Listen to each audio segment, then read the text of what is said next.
Hello there guys and welcome back to the channel. Right, so today we're back again with another Alliance War video. This one's War 11 and it's against KENOB.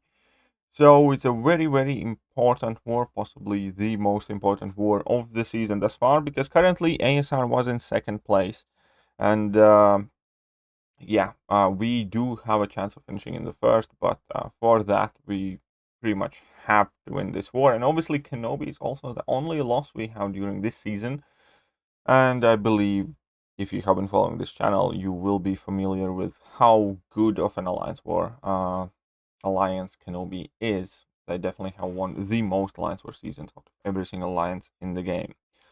So we had our work cut out for us. At the start of the war, we actually did extremely well. We took an early lead, and that kind of like showed in confidence, and we're doing very well. Right, so let me switch to my team before I do the fight. So I'm bringing in Warlock, Nick Fury, and Magic. Now, all of these champions will have some extremely important fights. I will be doing Path 2 in Section 1 and Path 7 in Section 2. Now, also, what is worth adding is that this war started just, well, basically during the time as my account was getting hacked. So my mind was a bit preoccupied and in not the best place. So some of the gameplay here is going to be a bit dodgy, but let's just see how it actually plays out. Now, for me personally, Path 2 is the scariest path. I will not necessarily say that it is the hardest, because there are some more skill-intensive fights required in Section 1, but it's definitely the scariest. The scariest lane where opponents can get a whole bunch of Furies and hit insanely hard, and if you mismanage your hits or if you mismanage the situation, you might end up in a very dire situation very quickly, where one hit can, well, definitely KO you very easily. Right, so obviously this is KENOB. I'm gonna put on the big boy champion boost, 15% attack boost here. Strike, counter, fury, power struggle, and it's Mysterio. Now, it's actually a very unpleasant matchup here. I was somewhat worried about, and the only thing that kind of gave me, well, I'm not gonna say hope, but peace of mind will be in this case the fact that I'm gonna be going in with Nick Fury, and with that, I will also have that second life, so I kind of didn't feel as pressed as I would do otherwise. So I had maybe a bit of struggle deciding who am I going to use, so I ended up on Nick Fury. And I do not have Suicide Masteries active for this fight. I actually perhaps should have put them on and just heal back afterwards the damage. But either way, we can see that he's gotten in a couple of Furies, and I didn't really have like a very specific special plan. The main thing I do want to avoid is to let this guy throw a level 1. So ideally, I want this guy to only throw level 2s. And again, so I'm gonna go in here for a very quick combo, but he used his special attack, and this put a wrench in my works. Luckily, I do still have like a heavy attack left, but I do need to wait out that Mysterio is level 1. And Mysterio can be a very stubborn and troublesome opponent, and we're gonna see in this fight as well, specifically, him going that heavy attack mode, where no matter what I do, he just throws heavy attacks and does nothing else. That's actually going to be, yeah, quite worrisome. But yeah, so here he's at 50%. I'm waiting out for that level 1 mode to expire. I'm going in for a full combo, drop my level 1, finished with light, so some decent bleed damage there. Has 5 Furies, that's quite a lot of Furies, but it could be worse. And again, I managed to push him past full bar of power. He's at 20% at this point. I need to wait out that level 2, so I can kind of like wait out that period I can miss, even though at this point in the fight I wouldn't be missing, but he just throws heavy attacks. I do nothing, I just dash back and try to bait it out, and he just wants to throw heavy attacks. So at this point I went in for another combo, kind of didn't want to get cornered, and finally he threw that level 2, but because Assassin was giving me some more damage at this point, I triggered the Bulwark, which was a global node that I forgot to mention. We're going up against Bulwark instead of Protect. But at the very least here at this point, the fight is over. It took a while. It was quite scary, especially because, again, Not that I want to use it as much of an excuse for my poor performance in this war, but my head was really still not in the right place, but I also didn't want to let the team down. Right, so I'm gonna heal up Nick Fury here, and here the one problem with this fight would be that I didn't reapply willpower, because I do take it off for placing lines for defense, and I hadn't put it back on. Had I had willpower, this fight I would have finished this fight with like 100%, obviously, because I do have quite a lot of debuffs placed on me throughout the fight. Now, Nick Fury does shrug them off, but still, I would have had fair amount of uptime with them. But obviously, Nick Fury against Mr. Fantastic is a relatively easy fight. I have the class advantage, and if I do have enough tactical charges, I can prevent him from evading. Plus, I obviously have the entire second life kind of like as a backup. And he only has 2 Furies at this point. And yeah, the fight didn't last all that long. Definitely much, much, much easier than the first fight. Now, that was it for my contribution on day 1. And the situation in the war was actually quite good. We were ahead in exploration. And I believe the score was like 2-1 when I was going to bed. Or at the very least, last time I checked the war.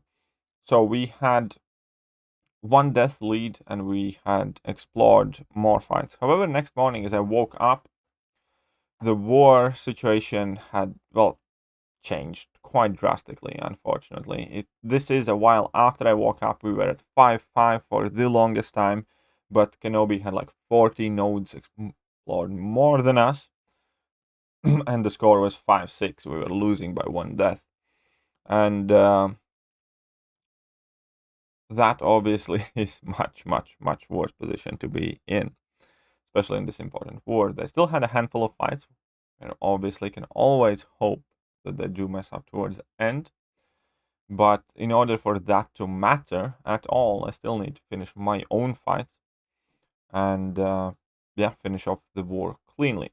Now, path 7 is also relatively tricky path with all the extra power gain that you have to deal with. Now, luckily for me, this time it's Mr. Sinister over there.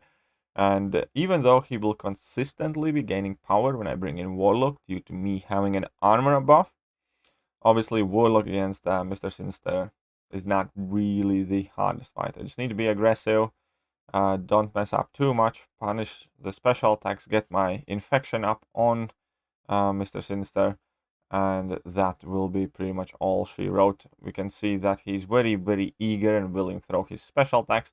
Even if he wouldn't be, 1 level 3 wouldn't do too much to me. Perhaps I should have used the Indestructible 3 boost, but I didn't really feel it's needed with me having class advantage, with obviously Warlock power draining the guy quite a bit. Drop a heavy attack there as well, why not? I'm gonna drop my level 2, my tech power boost gives me back over a bar of power, and even though I do end up eating a few hits, all is good, all is well, and yeah, it's a very quick, straightforward fight. Didn't have too much to be stressed about. Now, still at this point though, I wasn't yet in possession of my full mental facilities. I do feel much better though, by the way, guys, if you are wondering. Definitely do feel better today. But either way, this is going to be a fight for magic against Mangog, and it's gonna show right here, right now. Now, another thing that is going to show in this fight is that I'm not the guy who likes to blame like technical issues for anything going wrong, but throughout this fight and next fight, I will have had, I think, like 4 instances where I try to dash back and I don't, and I just stand there like an idiot. So that was not going great. We can see that I do get hit in this fight as well. But the fight itself is relatively easy. I just need to get to my level 2. I start with power boost 1, so it's not going to be the biggest problem, and all will be well. So he's exactly pretty much at 2 bars of power. He activates his level 1. Now that gives him a few more of those hatred charges or whatever they are. But yeah, for most part, super easy, barely an inconvenience. He's already like 35% down. And here, I tried to dash back and I just didn't. And I eat a full combo and he crits me and I'm all of a sudden back well, down to 60% health. Now, luckily, MCOC is somewhat of a pillow hand, and he really doesn't hit all that hard. So as long as I don't make any more mistakes, I should be pretty much perfectly fine. But I'm trying to play it as safe as I can. I don't run in for many kind of like dashback intercepts, don't want to get parried or any of that. And yeah, I just need to finish this fight out clean. But from this point forward, I pretty much had to dash back often twice or even 3 times in order for magic actually to move back. And it really didn't feel well. It really didn't feel great. And now I do have another fight that is actually very scary. Now, I was considering, and perhaps that would have been the safer option, just to bring in Nick Fury and maybe activate Indestructible 3 boost and just nuke her down, eat the level 3s and keep nuking her down. But the assignment was magic, and I already did have the Power Stat 1 boost active here. And I know for a fact that magic can do the fight. And I also know for a fact that I'm relatively experienced with playing magic as well, so it should be fine. Obviously, it's a very stressful position to be in, and I don't want to let my alliance down.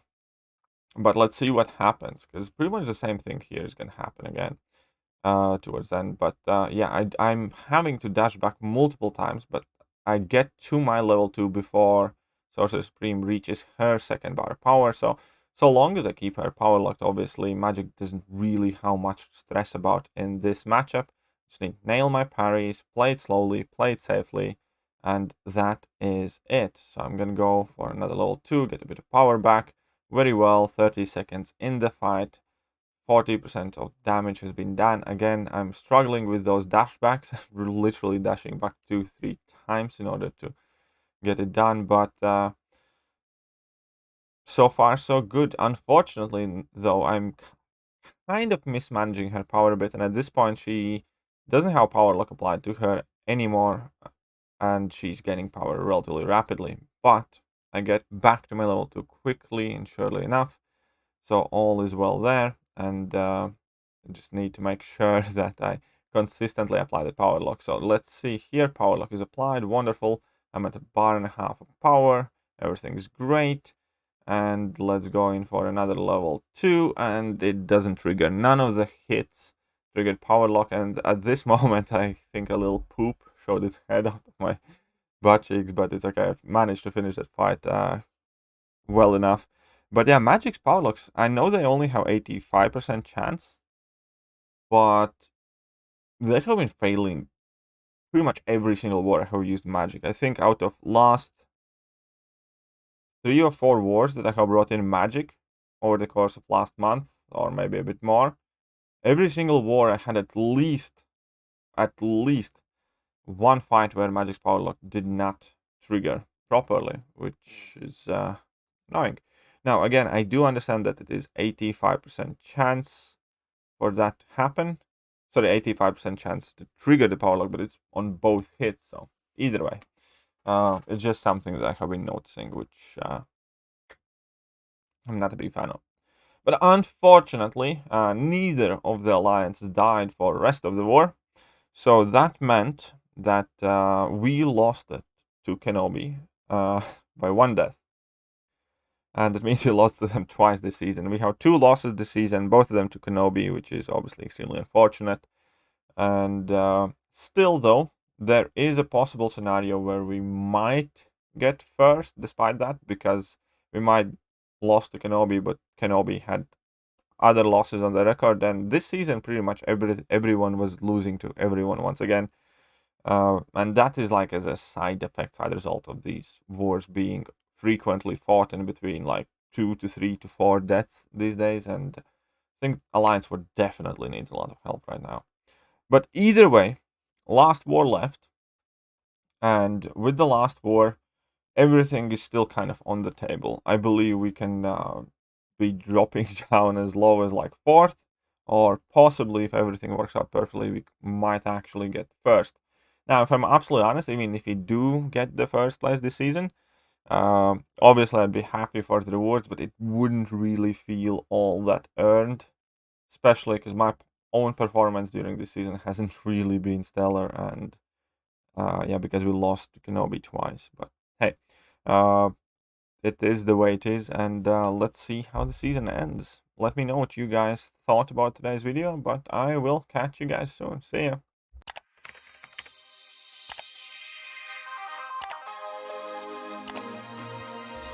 Hello there guys, and welcome back to the channel. So we have all the information